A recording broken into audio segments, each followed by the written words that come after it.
जय श्री कृष्ण मेरे प्यारे मित्रों। जैसी करनी वैसा फल। एक गांव के एक जमींदार ठाकुर बहुत वर्षों से बीमार थे। इलाज करवाने में कोई डॉक्टर कोई वैद्य नहीं छोड़ा और कोई टोने टोटके करने वाला भी नहीं छोड़ा, लेकिन कहीं से भी थोड़ा सा भी आराम नहीं मिला। एक संत जी गांव में आए तो उनके दर्शन करने वो जमींदार भी वहां पर गया और उन्हें प्रणाम किया। उसने बहुत दुखी मन से संत से कहा, महात्मा जी, मैं इस गांव का जमींदार हूँ।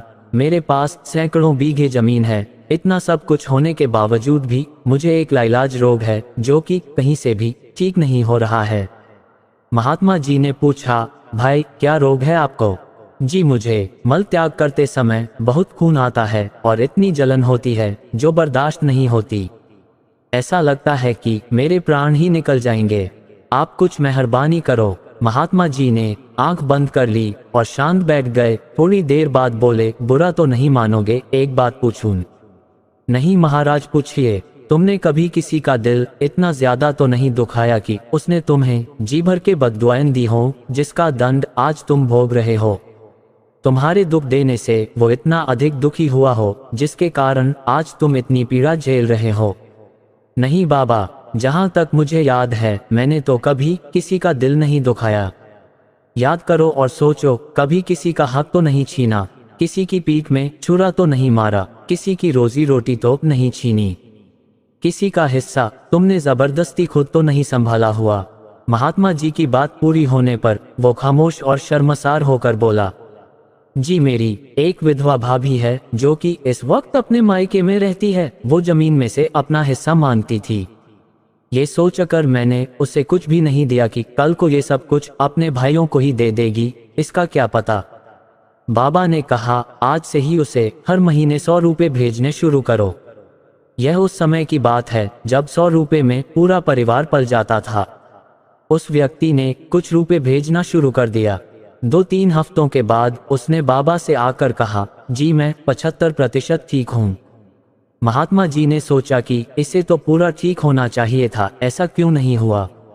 उससे पूछा, तुम कितने रुपए भेजते हो? जी 75 रुपये हर महीने भेजता हूँ, इसी कारण तेरा रोग पूरा ठीक नहीं हुआ। संत जी ने कहा, उसका पूरा हक उसे इज्जत से बुलाकर दे दो। वो अपने पैसे को जैसे मर्जी खर्च करे, अपनी जमीन जिसे चाहे दे दे। यह उसकी मिल्कियत है, इसमें तुम्हारा कोई दखल नहीं है। जानते हो वो कितना रोती रही है, जलती रही है, तभी आपको इतनी जलन हो रही है। जरा सोचो, मरने के बाद हमारे साथ क्या जाएगा। जमींदार को बहुत पछतावा हुआ। उसने फौरन ही अपनी विधवा भाभी और उसके भाइयों को बुलाकर सारे गांव के सामने उसकी जमीन, उसके हक का पैसा उसे दे दिया और हाथ जोड़कर अपने जुल्मों की माफी मांगी। उसकी भाभी ने उसे माफ कर दिया और उसके परिवार को खूब आशीर्वाद दिया। जमींदार का रोग शीघ्र ही पूरी तरह से ठीक हो गया। अगर आपको भी ऐसा कोई असाध्य रोग है तो जरूर सोचना, कहीं मैंने किसी का हक तो नहीं छीना है, किसी की पीठ में छुरा तो नहीं घोंपा है, किसी का इतना दिल तो नहीं दुखाया हुआ कि वो बेचारा इतना बेबस था कि तुम्हारे सामने कुछ कहने की हिम्मत भी ना कर सका होगा। लेकिन उस बेचारे के दिल से आहें निकली होंगी जो आपके अंदर रोग पैदा कर रही है, जलन पैदा कर रही हैं। याद रखिए, परमात्मा की लाठी बिल्कुल बेआवाज है।